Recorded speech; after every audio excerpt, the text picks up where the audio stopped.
जनता मजदूर संघ नेता मनीष सिंह उर्फ गौतम सिद्धार्थ ने झरिया भाजपा प्रत्याशी रागिनी सिंह के लिए सुदामडी रिवर साइड लाल मैदान में चुनावी सभा को संबोधित करते हुए भाजपा प्रत्याशी रागिनी सिंह के लिए वोट मांगे और जीतने की अपील की और कहा कि वर्तमान विधायक ने झरिया की जनता को छलने का काम किया है। उनके शासनकाल में रंगदारी और विकास की गति रुक सी गई है, इसलिए ऐसे लोगों को हराने का काम झरिया की जनता करेगी और भाजपा प्रत्याशी रागिनी सिंह भारी मतों से विजय बनाने का संकल्प यहां के लोगों ने लिया। कार्य होता है उसमें अभी क्या है कि थोड़ा हम लोग हैंड्स कम है, तो ऑफिस का भी काम देखना पड़ता है और क्षेत्र का भी काम मैं देख रहा हूँ। थोड़ा सा प्रेशर और लोड ज़्यादा बढ़ गया है। मैं इसके लिए औरंगजेब भाई आपसे क्षमा प्रार्थी हूँ है, उसके लिए थोड़ा बहुत इधर उधर होने से भी आपका जो मन है, आपका जो विचार है, वो इधर उधर होने वाला नहीं है। हम लोग का मन प्रतिनिधि चुना गया था, वो परिस्थितिवश चुना गया था।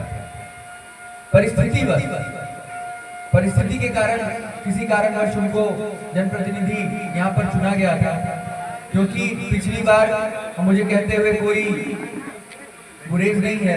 इस जनप्रतिनिधि ने पिछली बार झरिया की जनता की भावना के साथ खेला और खेल करके वे विधायक बनी और विधायक बनने के बाद झरिया की जनता को भूल गई।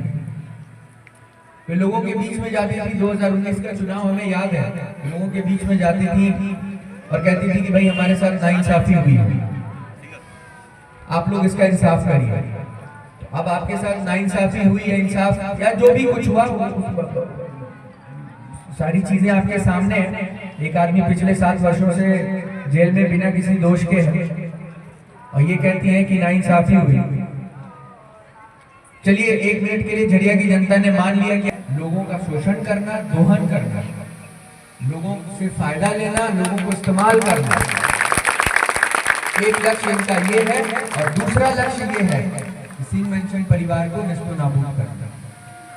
सिर्फ इसी ध्येय को साधने के लिए, सिर्फ इसी लक्ष्य को साधने के लिए इन्होंने झरिया की जनता के सामने ढोंग किया और ढोंग करने के बाद जब सत्ता उनके हाथ में मिली तो उन्होंने 5 वर्षों तक बिना रुके बिना थके, मैं कहना चाहता हूं कि इस जनप्रतिनिधि ने 5 वर्षों तक बिना रुके बिना थके झरिया की जनता का शोषण किया, झरिया के व्यापारियों का शोषण किया और हमारे परिवार को किस तरह से नीचे दिखाया जा सके, हमारे परिवार को कैसे कुचला जा सके, दबाया जा सके, इसके ऊपर काम किया।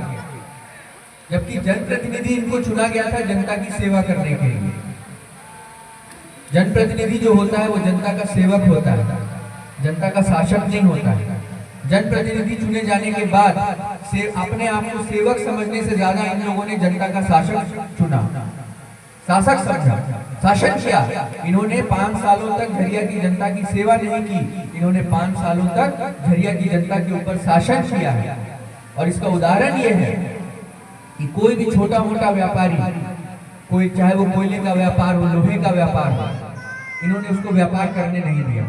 व्यापार करने का प्रयास उन्होंने किया तो या तो उनसे रंगदारी ली या काम नहीं करने दिया, या अगर उसने रंगदारी देने से मना किया तो झूठे मुकदमे में फंसा करके भोले भाले बच्चों को इन्होंने जेल में डलवाया।